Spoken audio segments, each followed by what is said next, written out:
It's going to be with like groups of 4. Hopefully I got my hand up again. Okay. So let's go ahead and get started. Today we're going to talk about homogeneous, and I think in this context it's pronounced homogeneous, not homogeneous. I believe it's homogeneous. I tried to listen to people talk about it besides myself, and I believe it's homogeneous. But homogeneous linear systems. And what a homogeneous linear system is a system where instead of there being a system where all of the variables are on the left and you'll have constant terms on the right, the constant terms are always 0. So the matrix equation, instead of being AX equals B, is AX equals 0. So that is a homogeneous linear system.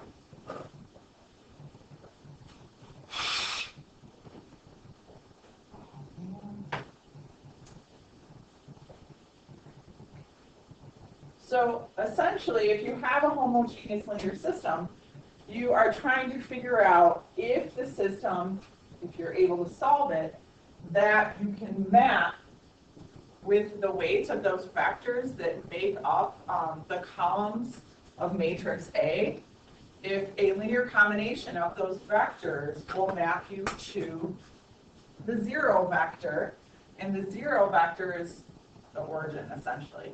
So can you get to the origin with a linear combination of the vectors? But again, I keep on relating it to 3 dimensions. We could just call it the 0 vector, and then it's scalable to any dimension. Okay, so one solution that always works for a homogeneous linear system is 0, 0, 0, 0, 0. Because if you multiply all of the variables times 0, it will equal 0. That solution is called the trivial solution. The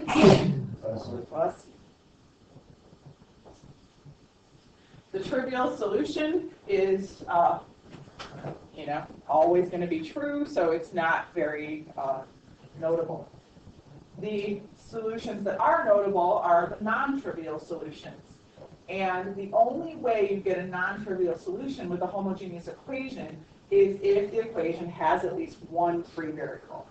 So we talked about free variables earlier this week, and free variables occur when you end up with, for example, here we had 3 equations and 2 unknowns, and then we ended up with a row of zeros, making it 2 equations and 2 unknowns. So 2 equations and 2 unknowns, we had 2 pivot columns, and so therefore, notice we had 0 free variables. So the ability to calculate free variables is all about how many variables are there, how many pivot columns are there. And if you take the number of variables minus the number of pivot columns, that will tell you the number of free variables. So here we had 2 variables, 2 pivot columns, therefore we had no free variables, and we were able to solve for x1 and x2 right out. There was no free variables in this example. That's number 17 from your homework. So if this were a homogeneous system, in other words, if this equaled the 0 vector, 0, 0, 0, there would be no non-trivial solutions. So only the trivial solution would exist for this particular homogeneous linear system. Okay. So let's do a problem. Let's determine if the following homogeneous system has a non-trivial solution. And if it does, describe the solution set. So you guys can go ahead and set up your matrix.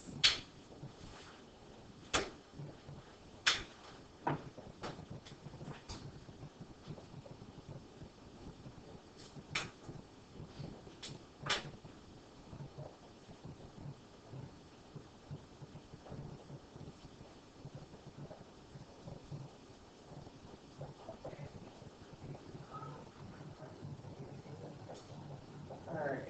I'm going to flip those first rows first, and then I'm just going to do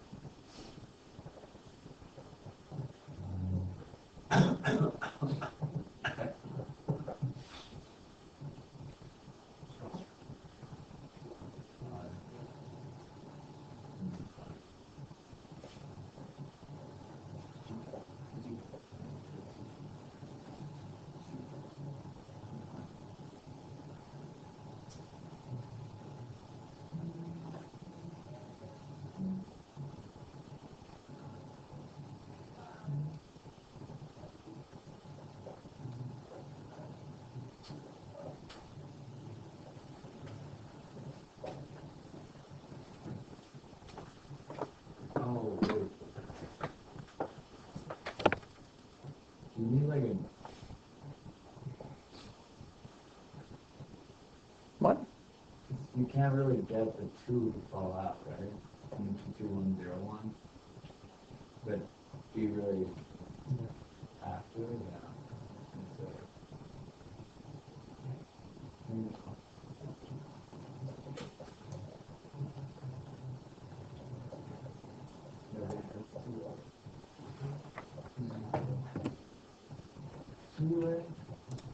Oh, please don't.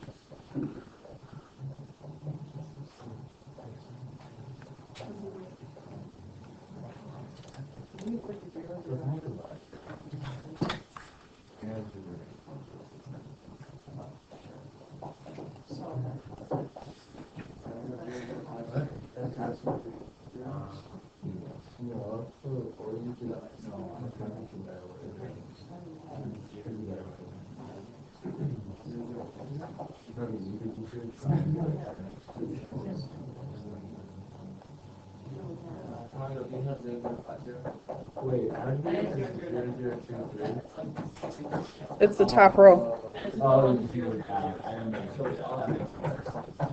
don't think it's -5.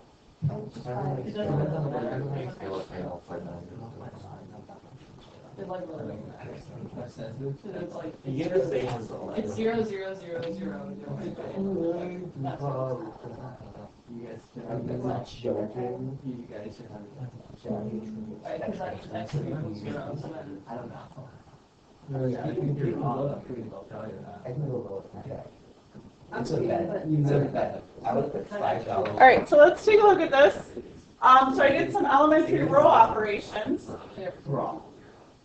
And then,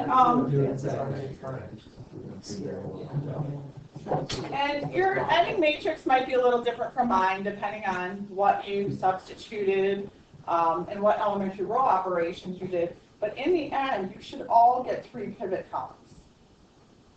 So with your pivot columns, if you have 3 pivot columns and 3 variables, that means there's 0 free variables. And if there are 0 free variables, that means only the trivial solution exists. Great. oh, yeah. So Better, you're right. Good job. Okay.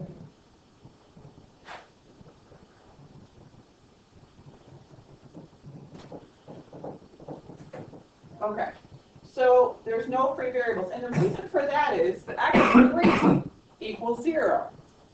And if x3 equals 0, then 2 times x2 would equal 0. And then 1 times x1 plus 0 would equal 0. So do you guys see how this matrix would lend itself to all 3 variables being 0? x1, x2, and x3 would be 0 based on this system. So if that is the case, that is the trivial solution. And so this one only has the trivial solution. Okay, questions on that? So if you have that free variable in the bottom, then just like because of that, like x2 would equal x3 or something like that. Like the 2 variables would be like related to each other, and so they wouldn't necessarily have to equal 0. Right. Right, or some multiple thereof. Right. Okay. Yeah. Okay. So we already talked about this when we began learning about free variables. I think this was even on day 1 of linear algebra. And you were in trouble. One thing I didn't notice to begin with. All right. So we talked about different ways to represent your solution. And you can represent it just with, calling one of the variables a free variables or however many you have. And then we talked about how we could also write the answers in parametric form, which is where you assign one of the variables a parameter. And then you can write the equation, the solution, in parametric vector form. And we did that as well. And so that is a way to geometrically represent your answer. And so when you think of, let's say, a non-trivial solution, that can be a span. So for example, it could be a plane, it could be a line, or, you know, if we're in 4D or 5D, it can be something else. Okay, any questions?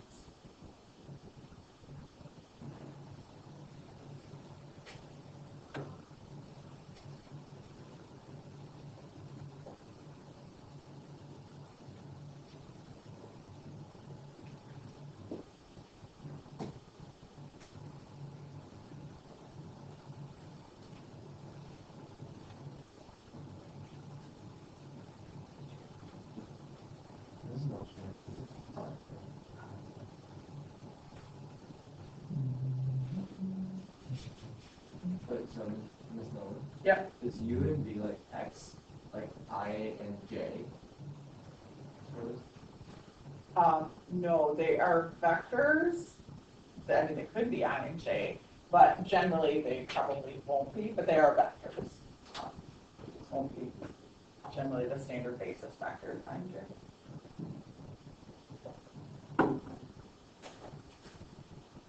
So they're ones you have to find through the process of solving. So when you have a non-homogeneous linear system that has many solutions, which is what we've been dealing with, the general solution can be written in parametric vector form as one vector plus an arbitrary linear combination of vectors that satisfy the corresponding homogeneous system. So what they're saying is when you solve, you generally get some vector times some other vector plus one vector, which means the solution generally doesn't go through the origin because it's not a homogeneous linear system. But if we simply take away this vector, which is non-zero if it's a non-homogeneous linear system, then you can represent the homogeneous linear system.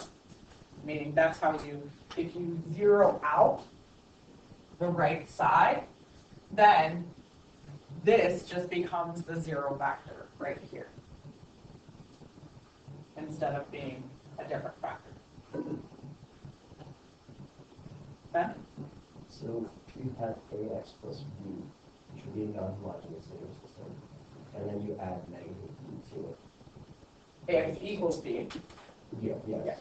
And you add negative B to it. Or you just say this is the non-homogeneous linear system, and then the corresponding homogeneous linear system is AX equals 0. So it's not so much an operation as it is just saying this is the non-homogeneous, and then this is the homogeneous corresponding linear system.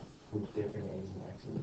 With same A's, the X's are variables, so those would still be the same vector, variable vector, and you would replace B with the 0 vector, and then you change a non-homogeneous linear system to a homogeneous linear system. What do you do like there? If you're just getting rid of the B value. X equals B. Right. So if B is non-zero, you have a non-homogeneous linear system, Yeah. and if B is 0, you have a homogeneous linear system. Yeah. And then when you represent your answer, if you want to represent it as a vector, then the only difference is if it's homogeneous, this would be a 0 vector. If it's non-homogeneous, it would not be a 0 vector.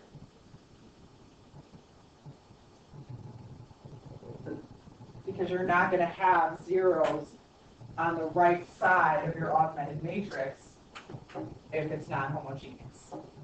So that means you're going to have non-zero values over here.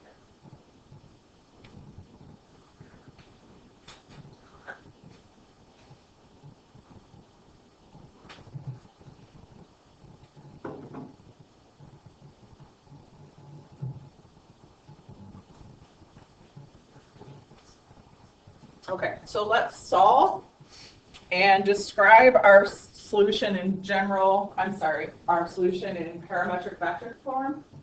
Wow, that's a weird word, vector form. Is this a homogeneous linear system? No, good. Because B would have to be the 0 vector if it was. So let's do some EROs. Frick yeah. That stands for elementary row operation. What did you know that?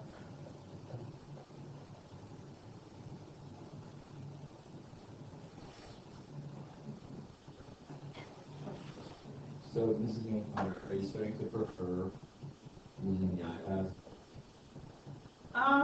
In some ways.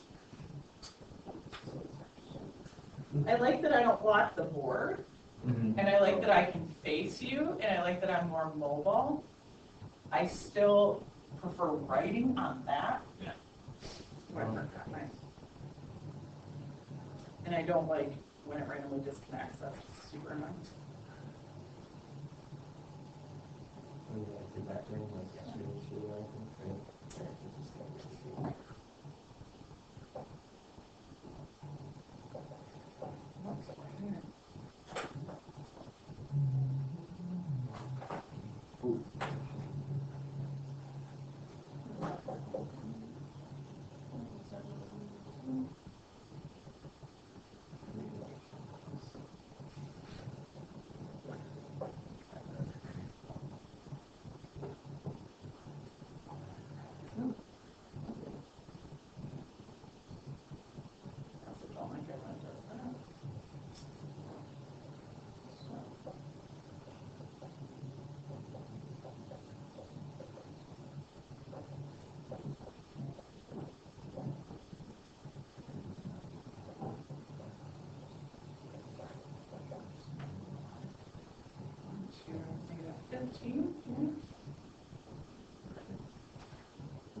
Ooh. Right.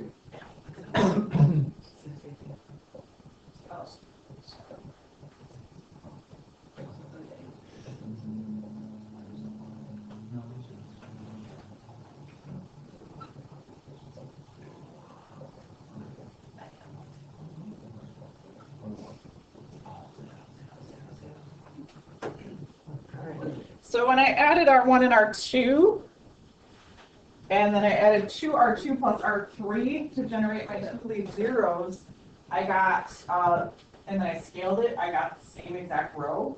And so when I finally showed my work, I just subtracted them. So when I do my solution, I'm going to go ahead and do x2 equals 2x3 plus 5. So that's starting to put it in parametric vector form. And how many free variables do we need, you guys? One. Yeah, just one, because notice we have 1, 2 pivot columns and 3 variables. And then I have x2, x1 would equal 5x2 minus 3x3 minus 1 for the top row. So 2 pivots, 3 variables means 1 free. So because I already have x2 represented in terms of x3, I think I'm going to choose x3 to be free. So x3 is going to be free, which means that's going to be my parameter. I'm probably going to call it t, just because that's the most popular parameter. Then if I have another one, I call s. And so I have to represent x1 with x3 since I only have 1 free variable. So what I'm going to need to do is take x2 and sub it into here so I can have an expression for x1 that only includes x3s. So I'm going to have to do that substitution.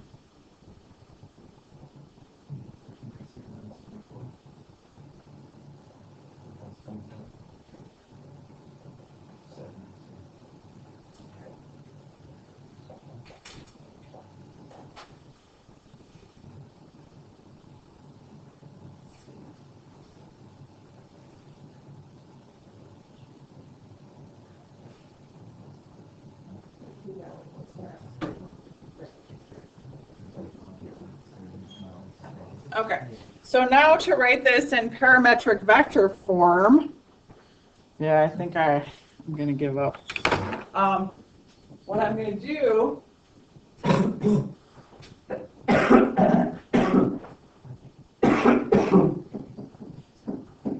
is, well, I got to try next two.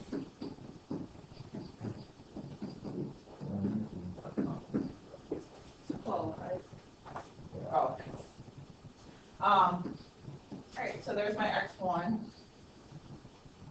So the way you can represent this in parametric vector form, I'm going to erase this just so I have some room, is that x1, x2, x3.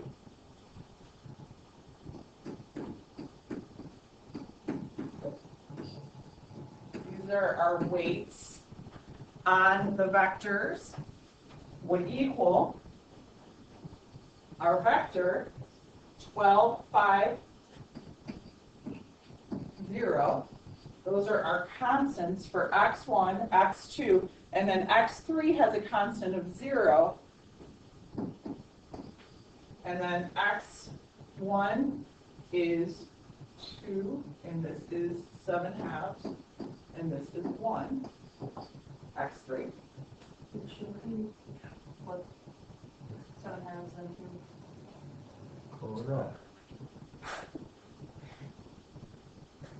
Oh, darn. Okay, yeah.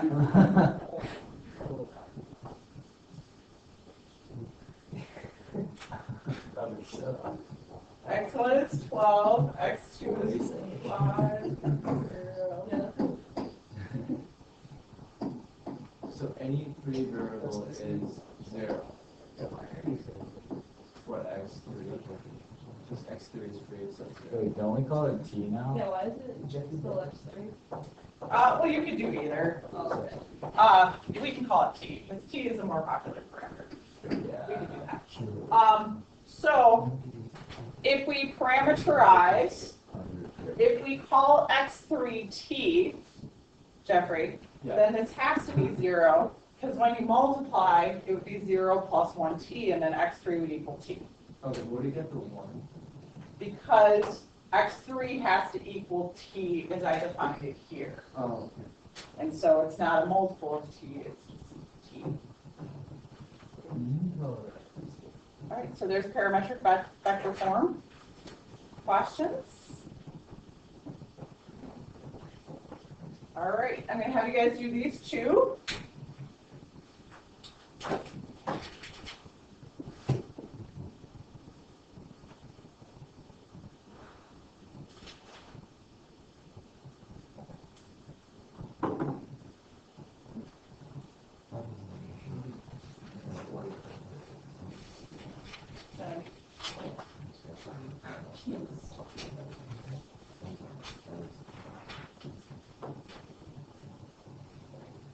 Any ideas on how we would figure out 1? Augment, yeah. That's, it's funny, that's always going to be the, you're going to do something with matrices. To Ben's chagrin.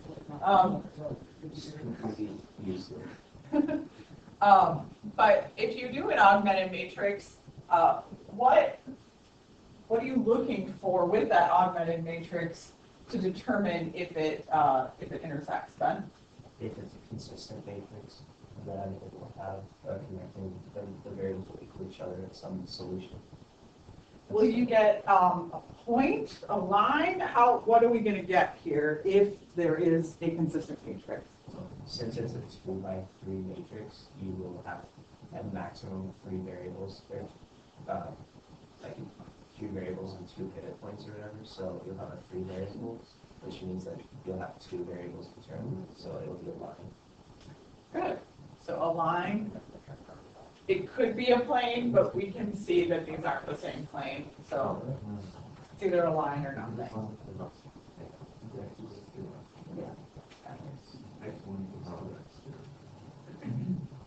Yeah.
So when I reduced and then scaled my matrix, the second row, this is what I got. So we have two pivot columns at our two pivot rows. And then, yeah, we can just start to write the parametric form. We'll have x1 equals -4x2 plus 5x3.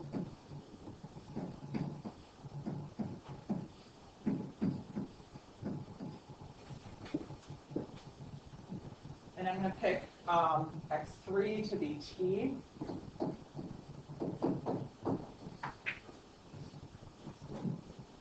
And then I'll substitute for,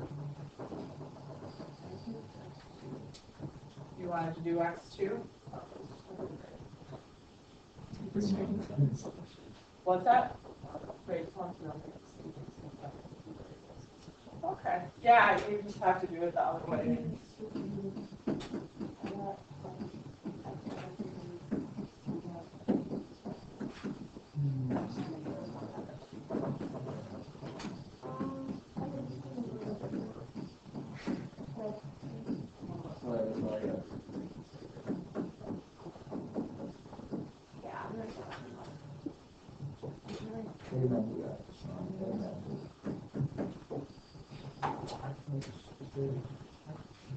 Okay.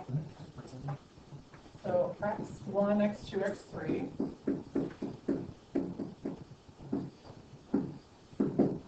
Would equal, okay, x1 goes through at 4, x2 at -1, and x3 is the free variable. And then our coefficients of x3 are -3, 2,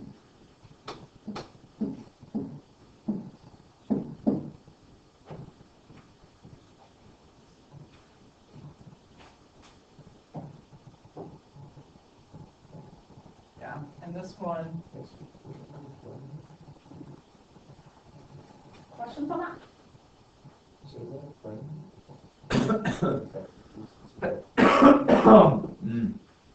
So you have a point here. Here's our point, or our position vector, and we have a direction. So if we have a point in one direction, that's fine. Good. All right, so for the next one, we're going to write it in parametric vector form.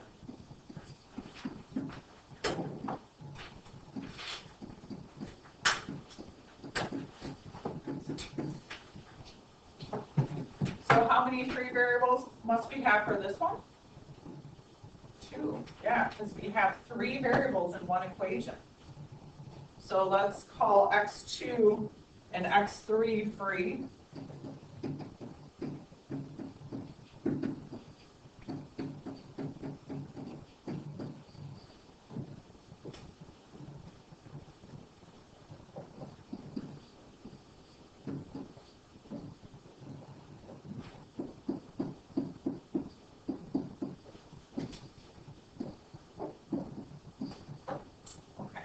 So x1 is going to be the only one with a non-zero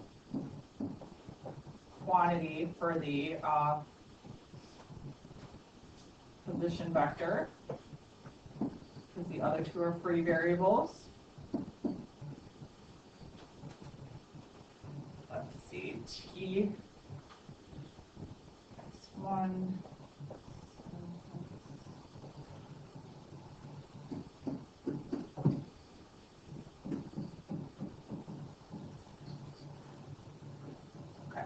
So for x1, we need 3/10 of t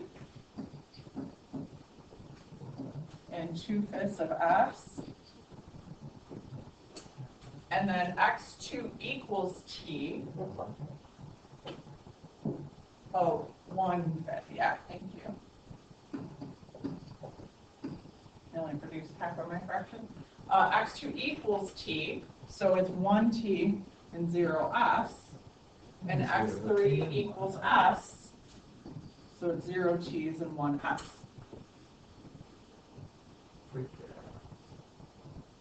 So sometimes tricky to think about these problems and have all these free variables, because this is simply the parametric equation of a plane. Yes? Can you explain how to get the one t? Okay, so we defined x2 as being equal to t. So when you look across the middle row, we need x2 to equal t. So it's 0 plus 1t plus 0s. And then we need x3 to equal s, or 1s. So it's 0 plus 0t plus 1s.